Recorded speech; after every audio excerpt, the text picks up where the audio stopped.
one thing, I mean, this isn't, I just can't immediately think of another superhero that has this, but it does make him very unique. His spirituality.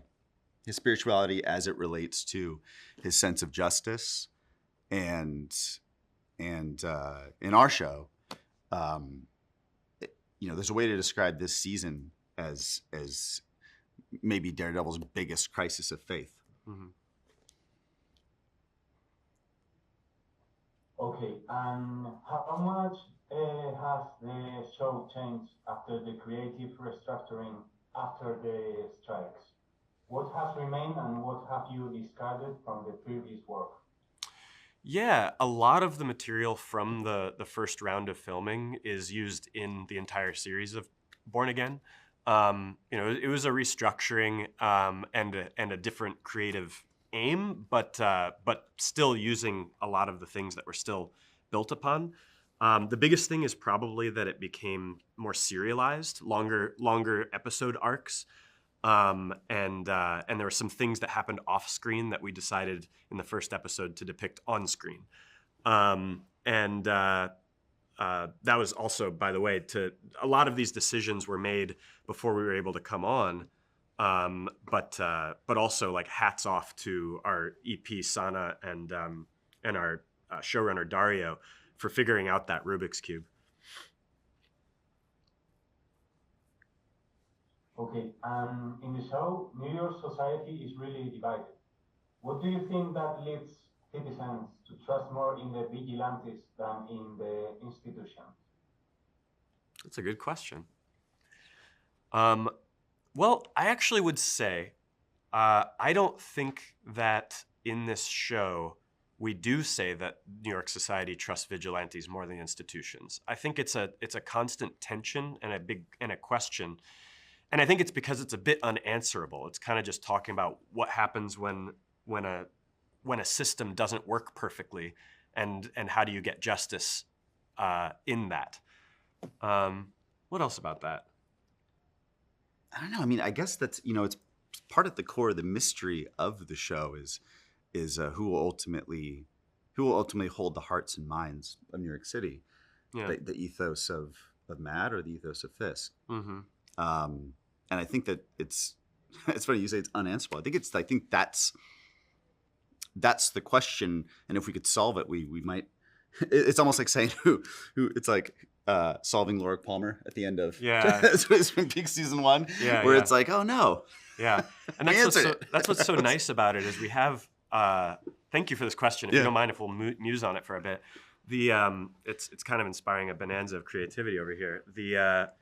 There's this idea where we have just a character who's Matt Murdock, and he's just one man, and you have this character Wilson Fisk who is just another man, and they are enemies or opponents, whatever you want to think of them as. And but however, they're also totems for different things, for two things: vigilante justice, but also he's a lawyer, right? He works within another system.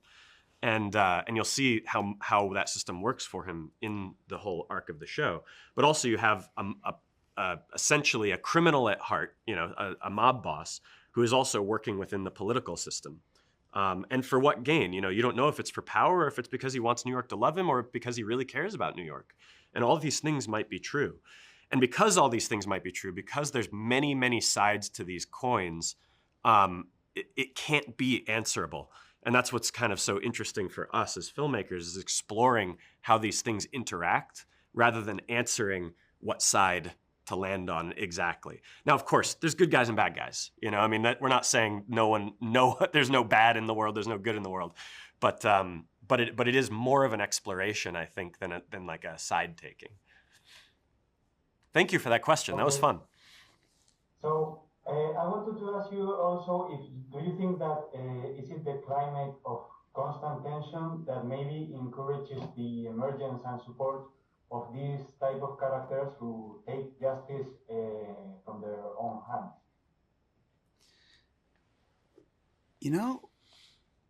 I was thinking about this in relation to Matt and Fisk specifically. And Aaron, do you think that if Matt and Fisk were not in a tense environment, or an environment where they were constantly like Fisk wants more, but the justice system doesn't want him to have it, and Matt works in a justice system that works totally, do you think that they don't become at all hero and enemy, mass vigilante and gangster? Because there's an argument to be made that no matter what, these people are going to struggle with their own dualities and multitudes within themselves that they're constantly at odds with. Yeah. The dark self will always... Whether or not they become like he has a devil inside of him, right? Like that is the core of Matt Murdock. And if he's able to repress it forever, that kind of sounds impossible. Right? Yeah. You know, it's and same thing, of course, with Fisk, is even if he really wants to fix New York City, you know, he has this thing, and there's a line, I believe it's in the trailer, that's kind of saying, that's talking about how it feels, you know, doesn't it actually feel good to let out your violent impulses, right? Those things can't be repressed forever, especially in these characters, but it's also something we all can kind of feel sometimes. How do you explain that the citizens of New York allow such a populist and controversial figure as Wilson Fisk to get to the power? Because that criminal wins elections is something that we no longer that it no longer happens in fiction, right? So the most interesting thing is we were shooting on day one with Vincent D'Onofrio, and Vincent has an extremely detailed and deep take on who Wilson Fisk is. That isn't just you know, I want power or I want money or something like that. It is a person that is constant inner turmoil, and also has a very, very pure and genuine love for his wife Vanessa, and wants everything for her. And so we're here on the set of his first mayoral debate, and we're shooting him standing in between, looking like a monster, sounding like a monster, between these two other politicians.